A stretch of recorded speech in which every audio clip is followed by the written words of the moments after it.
Buenas tardes.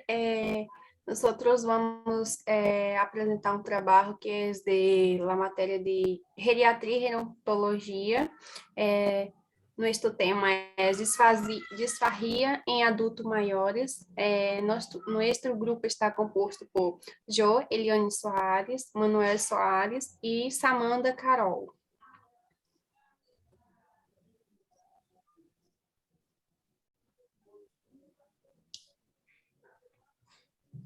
Introdução. La disfagia.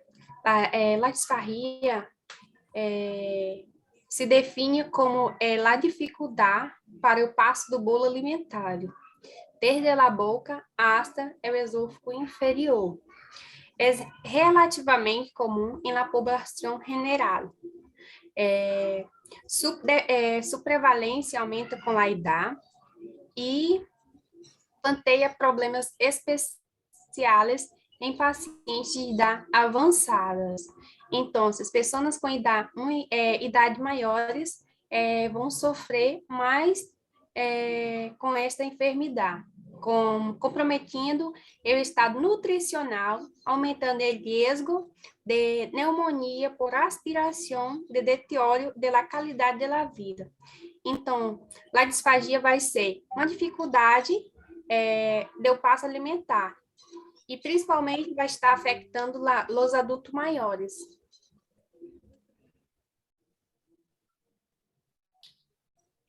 Prevalência.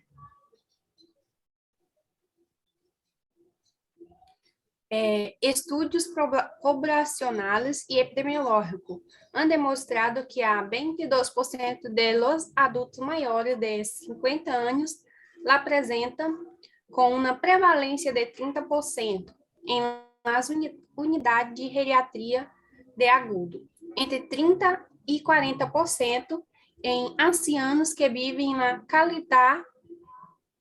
comunidade, hasta 60% em ancianos ingressados em residências. Então, acá é a porcentagem das pessoas que estão sofrendo com esta enfermidade. Também temos a fisiologia de la deglução normal.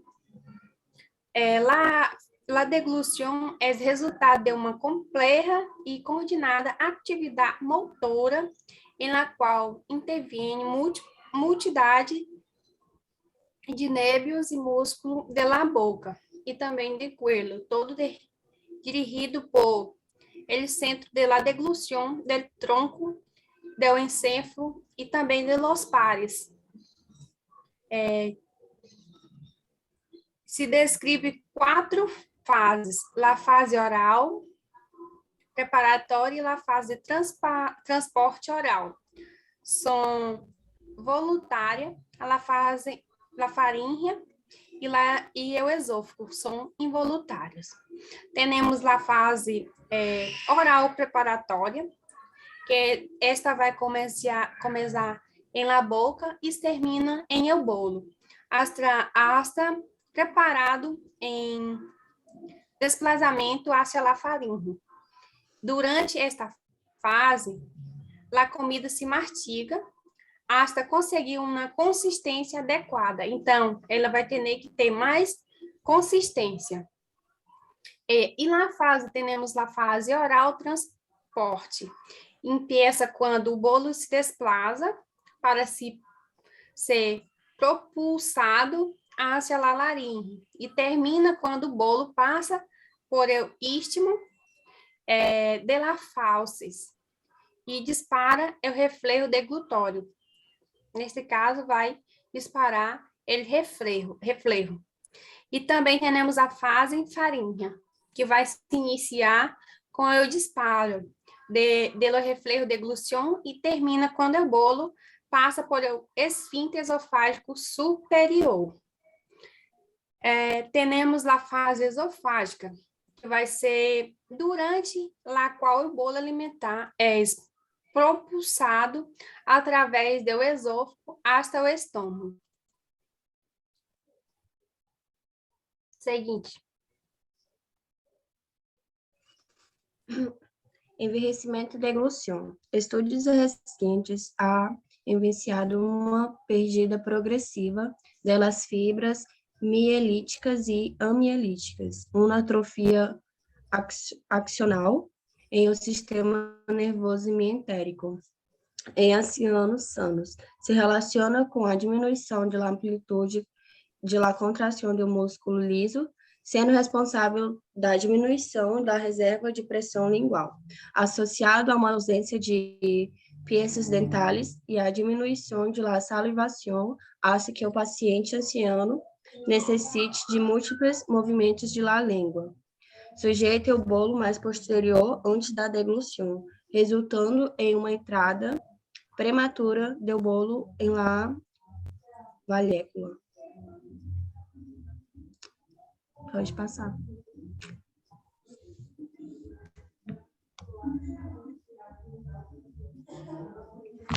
As causas da disfagia.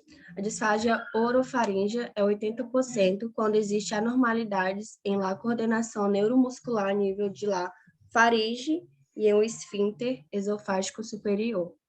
Já a disfagia esofágica é 20% quando se apresenta um envelhecimento ou dificuldade em o passo do alimento ao nível retroesternal depois da deglução correta.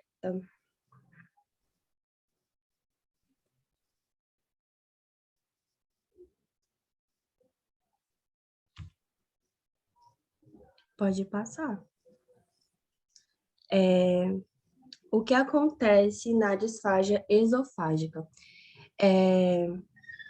A fase esofágica, uma vez atravessada a faringe, o bolo alimentício se introduz em esôfago e, mediante a um movimento de contração decorrente ondulatórios, que seria a peristalsis, das paredes do estômago, alcança o estômago, onde será digerido. No caso, nessa fase, tem a dificuldade de tragar. Pode passar. Já na fase da disfagia faríngea, a língua recorre o bolo alimentício, o empurra contra a parede, contra o paladar e o envia à faringe. Esse é o momento em que se traga. Durante essa fase, o bolo tem que atravessar o espaço na faringe, onde se cruzam as vias aéreas em seu caminho hacia os pulmões. E a via digestiva deu seguridade de tríplice cerrado glótico, que é o cerne das cordas vocais. Cerne das cordas vocais. Não podia voltar lá ainda.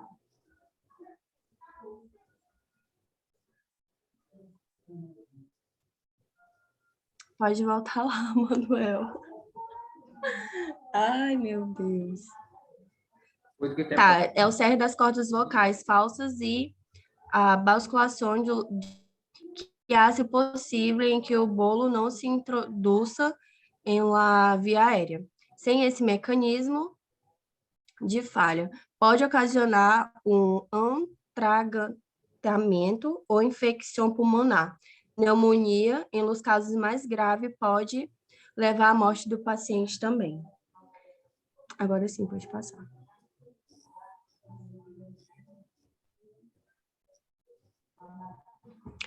Assim, também tem outras causas que podem dar dificuldade de tragar, como, por exemplo, a disfagia mecânica ou orgânica, que é a dificuldade para tragar vem movimentada por problema físico, como malformação em os órgãos, implicando em o processo de deglução. Tumores também, já a disfagia neurológica e neurogênica. A dificuldade para tragar também, por a existência de alguma afecção neurológica causada por um traumatismo craniano. Por exemplo, o Alzheimer também, o Parkinson também está presente, e outras coisas. Já na disfasia introgênica ou farmacológica, A disfase vem provocada por efeitos secundários referente aos medicamentos, cirurgias e intubações prolongadas, a causa também por radiação. Agora eu vou falar sobre o diagnóstico, né? O diagnóstico é fundamental para realizar uma anamnese e completa e bem detalhada. É muito importante o tempo e os sintomas que o paciente apresenta e também o tipo de alimento igual lá disfase presente no paciente. Para caracterizar uma para caracterizar o tipo de disfase. Acá temos antecedentes patológicos, como, por exemplo, o ABC, Parkinson, enfermidade de Alzheimer, todos esses são os antecedentes patológicos que podem levar a uma disfase. O tratamento farmacológico também é habitual, pode levar.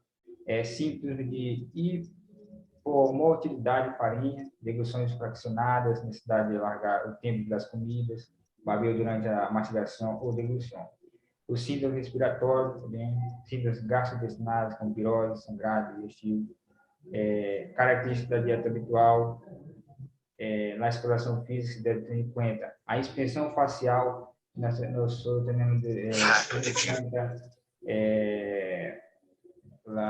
os dentes, o movimento da língua também.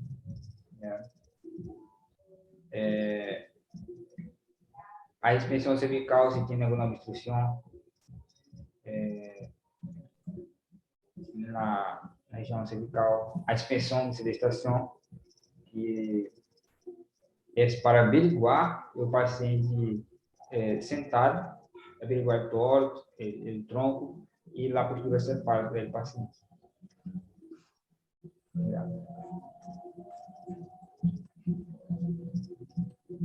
As complicações do paciente, quando se faz, são aspiração a 50% de população geriátrica, malnutrição, desidratação também, que leva a desfalha, dependência do tratamento social, a necessidade de uma nutrição artificial por sonda e complicações derivadas, por sua colocação.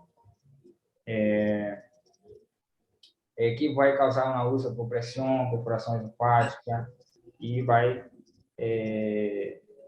como por exemplo, a gastrotomia endoscópica percutânea, infecção da herida, sangrado, abscesso da parede, fascite necrosante e fístula.